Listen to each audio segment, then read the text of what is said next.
이 가족 이미 끝났습니다. 여러분, 화려한 날들 42회를 보셨나요? 단순한 가족 드라마라고 생각하셨다면 큰 오산입니다. 이 회차는 모든 관계가 무너지기 시작하는 순간을 담고 있습니다. 사랑이라고 믿었던 것들이 계산이었고, 희생이라고 여겼던 것들이 사실은 또 다른 형태의 이기심이었습니다. 그리고 가장 충격적인 건 이 모든 비극이 이미 30년 전부터 계획되어 있었다는 사실입니다. 오늘 이 영상에서는 42회에 숨겨진 진실과 앞으로 펼쳐질 파국의 시그널을 낱낱이 파헤쳐 보겠습니다.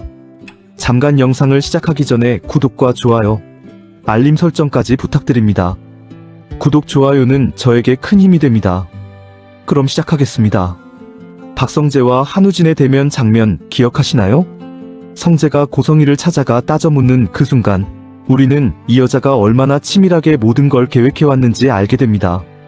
당신이 어떤 사람인지 예전부터 알고 있었어요. 성재의 이 한마디가 얼마나 무서운지 아십니까? 그는 고성희가 의도적으로 지은호의 유학을 방해했다는 사실을 알고 있었습니다. 고3 시절 지은호가 재단 장학금을 부탁했을 때 고성희는 이렇게 말했죠. 우리 재단은 중고생 대상이야. 단 국내 대학까지. 얼핏 들으면 원칙을 지키는 말처럼 들립니다. 하지만 성재는 그 순간을 이렇게 해석합니다. 일부러 안 해주는구나. 내 곁에 의지할 사람이 있는 걸 원하지 않는구나. 여기서 우리는 한 가지 의문을 가져야 합니다. 고성희는 왜 지은호가 혼자가 되길 원했을까요? 답은 간단합니다. 통제하기 위해서입니다. 지은호에게 친구가 생기고 지지 세력이 생기면 고성희의 말을 따르지 않을 가능성이 생깁니다. 그래서 그녀는 지은호를 고립시켰고 의존하게 만들었으며 결국 자신의 계획대로 움직이는 도구로 만들어버린 겁니다. 더 소름 돋는 건 딸의 존재를 지워버린 행위입니다. 살아있는 딸을 버렸어. 그리고 나한테 죽었다고 했어. 박진석의 이 절규가 얼마나 참혹합니까? 고성희는 1999년 10월 박진석과 결혼하기 한 달 전에 친딸 지은호의 사망신고를 직접 했습니다. 교통사고로 죽었다고. 하지만 지은호는 살아있었습니다. 그리고 그녀는 30년이 지난 지금 한우진에게 간을 이식해주는 생명의 은인으로 돌아왔죠. 이게 우연일까요? 절대 아닙니다. 고성희는 모든 걸 알고 있었습니다. 지은호가 살아있다는 것도, 한우진이 간 이식이 필요하다는 것도, 그리고 지은호가 유일한 기증자라는 것까지. 그녀는 딸을 버린 게 아니라 보험으로 남겨둔 겁니다. 언젠가 필요할 때를 대비해서, 한우진의 생명을 살리기 위한 카드로 쓰기 위해서. 그리고 그 계획은 완벽하게 성공했습니다. 이 여자의 무서운 점은 모든 행동에 감정이 없다는 겁니다. 인생을 위해서도 내가 필요할 거야. 내가 사라지면 아버지 뒤집다건 다 너한테 가. 성재에게 던진 이 말을 보세요. 협박도 아니고 애원도 아닙니다. 그저 거래 조건을 제시하는 사업가의 말투입니다. 2번 이혼했단 소문나면 내 결혼엔 지장 없을까? 너 사업하는 사람이잖아. 사업은 장사 아니야? 이득을 위해 하는 거잖아. 인생도 그래. 나한테 더 이로운 걸 위해서 하는 거야. 이 대사를 듣는 순간 저는 소름이 돋았습니다. 이 여자에게 가족은 사랑의 대상이 아닙니다. 투자 포트폴리오이고 자산이며 도구입니다. 박영란을 애지중지 키운 것도 사랑이 아닙니다. 통제 가능한 인형을 만들기 위한 과정이었을 뿐이죠. 한우진을 미국으로 보낸 것도 마찬가지입니다. 건강을 지키기 위해서가 아니라 필요할 때까지 안전하게 보관하기 위해서였습니다. 그리고 가장 무서운 건 아직도 박진석은 아무것도 모른다는 사실입니다. 제발 그 입 좀 닫으시죠. 성재의 이 말이 얼마나 절박한지 느껴지시나요? 그는 알고 있습니다. 아버지가 진실을 알게 되는 순간 이 가족은 완전히 붕괴될 거라는 걸. 한편 이 지역의 삶도 조금씩 균열이 가고 있습니다. 42회에서 가장 인상 깊었던 장면 중 하나는 지역과 은호가 함께 계단을 오르는 장면입니다. 왜 이렇게 숨이 차지? 아까 내려갈 땐 괜찮았는데. 내려가는 거니까 그렇죠. 단순한 대화처럼 보이지만 이건 상징적인 장면입니다. 지역은 항상 완벽한 사람으로 살아왔습니다. 회사 일은 칼같이 처리하고 주말엔 바쁘게 취미 생활을 즐기며 누구에게도 약한 모습을 보이지 않았죠. 하지만 지금 그는 숨이 찹니다. 계단을 오르는 것조차 힘들어합니다. 이건 단순히 운동 부족 때문이 아닙니다. 지역의 심장이 한계에 다다랐다는 신호입니다. 제가 죽는다고요? 오늘 밤이라도 심장이 멈출 수 있습니다.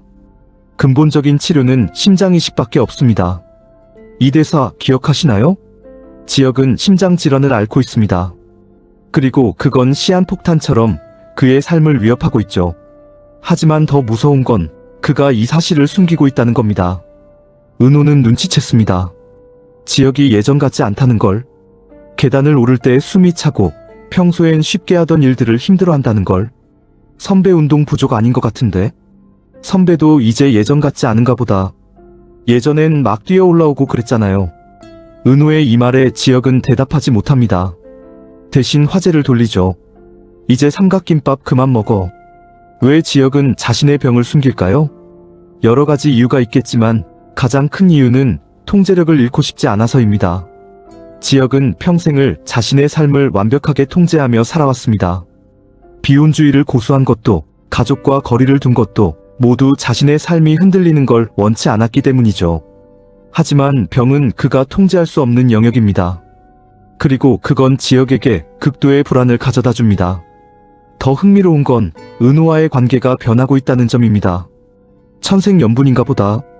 동태탕을 먹으며 나눈 이 대화가 단순한 농담으로만 들리시나요? 아닙니다.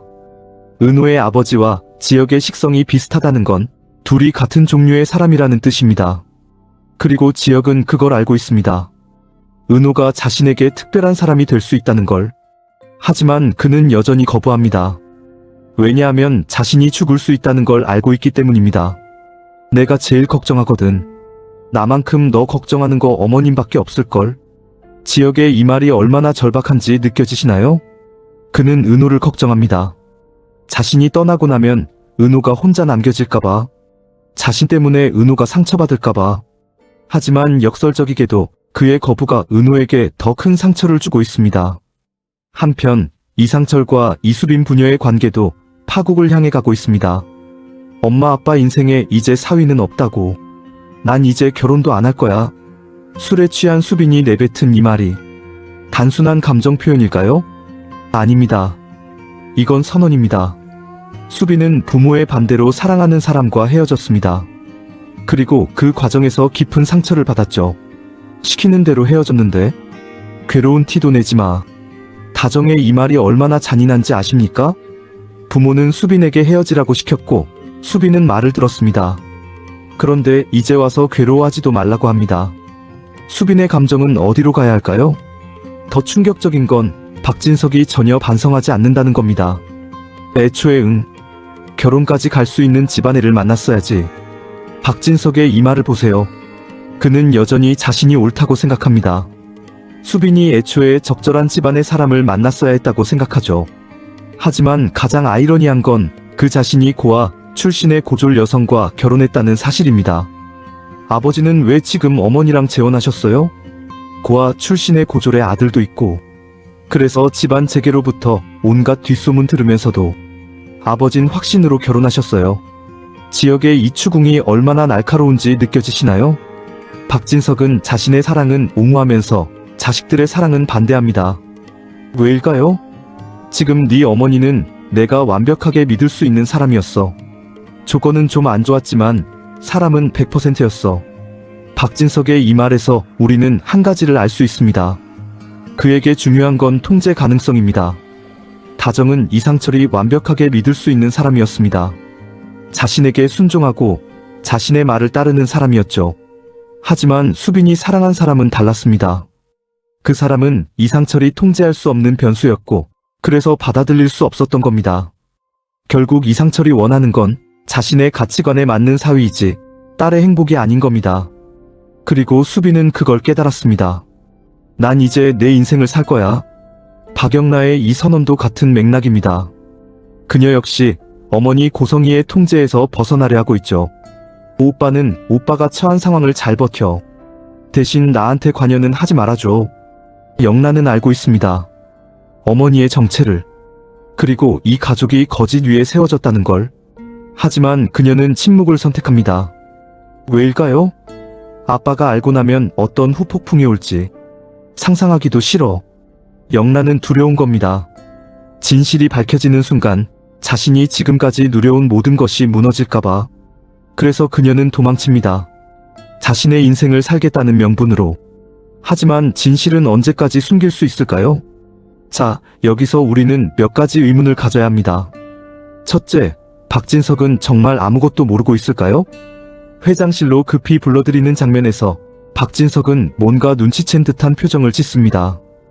혹시 그는 이미 알고 있는 건 아닐까요? 고성희의 정체를, 그리고 지은호의 존재를. 만약 그렇다면 그가 침묵하는 이유는 뭘까요? 둘째, 한우진은 외관 이식 후 진실을 알게 됐을까요? 단순히 DNA 검사 결과 때문일까요? 아니면 누군가가 의도적으로 알려준 걸까요? 만약 후자라면 그 사람은 누구이며 왜 지금 이 시점에 진실을 폭로한 걸까요? 셋째, 지역의 심장은 언제까지 버틸 수 있을까요? 그리고 만약 심장 이식이 필요하다면 누가 기증자가 될까요? 혹시 은우일까요? 아니면 이것도 고성희의 계획 중 하나일까요? 넷째, 이수빈의 선언은 진심일까요? 결혼하지 않겠다는 그녀의 말이 단순한 감정 표현일까요? 아니면 진짜 각오일까요? 그리고 만약 그녀가 정말로 결혼을 포기한다면 이상철과 다정은 어떤 반응을 보일까요? 다섯째, 박영란은 정말로 도망칠 수 있을까요? 그녀가 아무리 자신의 인생을 살겠다고 선언해도 고성희의 소나기에서 벗어날 수 있을까요? 아니면 결국 어머니의 계획대로 다시 통제당하게 될까요? 이 모든 질문들이 우리를 불안하게 만듭니다. 그리고 가장 무서운 건 이 모든 게 폭발하는 순간이 곧 올 거라는 사실입니다. 고성희의 비밀이 완전히 폭로되는 순간 박진석은 어떤 선택을 할까요? 이혼일까요? 아니면 더 극단적인 선택일까요? 그리고 성재는 어떻게 될까요? 그는 진실을 알고도 침묵할 수 있을까요? 한우진은요? 자신의 생명을 살린 사람이 어머니가 버린 친누나라는 사실을 알고도 가만히 있을 수 있을까요? 지역의 심장은요? 그가 쓰러지기 전에 치료를 받을 수 있을까요? 그리고 은호는요? 그녀가 지역의 진실을 알게 되는 순간 어떤 선택을 할까요? 여러분, 화려한 날들 42회는 끝이 아닙니다. 시작입니다. 지금까지 쌓아올린 모든 거짓이 무너지기 시작하는 순간의 시작이죠. 고성희는 완벽하게 계획했다고 생각했지만 계획에는 언제나 변수가 있습니다. 그리고 그 변수는 이미 작동하기 시작했습니다. 성재의 분노, 한우진의 각성, 박영라의 도피, 이수빈의 선언, 그리고 지역의 시한부. 이 모든 게 하나로 얽혀 거대한 폭풍을 만들어낼 겁니다. 진짜 반전은 아직 나오지 않았습니다. 고성희가 무너지기 시작하면 모든 관계가 끝납니다. 그리고 그 순간이 생각보다 훨씬 가까이 와 있습니다. 다음 회를 보면 지금 이 장면들이 전혀 다르게 보일 겁니다. 여러분은 어떻게 생각하시나요? 고성희는 끝까지 살아남을 수 있을까요? 아니면 결국 모든 걸 잃게 될까요? 댓글로 여러분의 생각을 남겨주세요.